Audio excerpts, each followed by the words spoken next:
Sveiki, aš esu Linas Balsys, esu Seimo narys, dirbu aplinkos apsaugos komitete, esu Lietuvos žaliųjų partijos pirmininkas. Temos, apie kurią mes šiandien kalbame, turbūt neįmanoma nuleisti negirdomis, nes tiek daug gauname pranešimų apie tai, kaip žiauriai yra elgiamasi su gyvūnais, gauname daug pranešimų apie tai, kaip nesąžiningi verslininkai, sakyčiau, beširdžiai verslininkai laiko kailinių žvėrelių fermas, žiauriai elgiasi su gyvūnais ir dėl ko? Vien dėl to, kad patenkintume savo tuštybę, kad pasipuoštume kailiais. Man tai atrodo nesuprantama, kaip galima atimti gyvasti kitai gyvai būtybei vien dėl to, kad pasipuoštum jos kailiu. Kitas dalykas, aišku, yra ekologiniai, aplinkosauginiai dalykai. Nemažai ateina pranešimų, kai tos fermos, kurios augina kailinius žvėrelius, negana to, kad žiauriai elgiasi su gyvūnais, tačiau jos tiesiog teršia aplinką. Ir čia aš manau, tos baudos, kurios yra dabar nustatytos, yra tiesiog simbolinės. Tie verslininkai tas baudas susimoka ir toliau tęsia savo nešvarę veiklą. Aš manau, kad reikėtų ne tik griežtinti baudas už tokius pažeidimus, bet reiktų dar griežčiau kontroliuoti ir iš esmės atimti leidimą verstis tokią veiklą.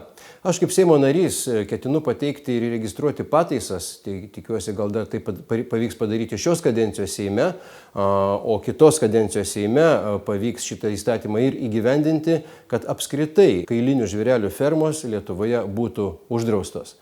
Tai nėra kažkokia labai didelė būtinybė, būtinai reiškia verstis būtent tokiu verslu. Tie verslininkai, kurie norėtų persijungti, atsisakyti šitos neetiškos, negražios, nežmoniškos ir nehumaniškos veiklos, aš manau, kad vyriausybė, valstybė galėtų jiems suteikti tam tikrą paskatinimą, paskatą persiorientuoti į kitą veiklą. Bet aš dar manau, kad labai svarbu, kad mados pramonė, dizaineriai, žmonės, kurie užsiema rūbų kūrimu, būtų daug aktyvesni ir būtų daug labiau nusiteikę prieš kailių naudojimą madoje, prieš kailių naudojimą rūbų kūrime, kad tai tiesiog susiformuotų tokia opinija, kad jeigu tu esi su natūraliu kailiu, tai tu esi kažkoks iš viduramžių arba iš akmens amžiaus mentaliteto atėjęs žmogus.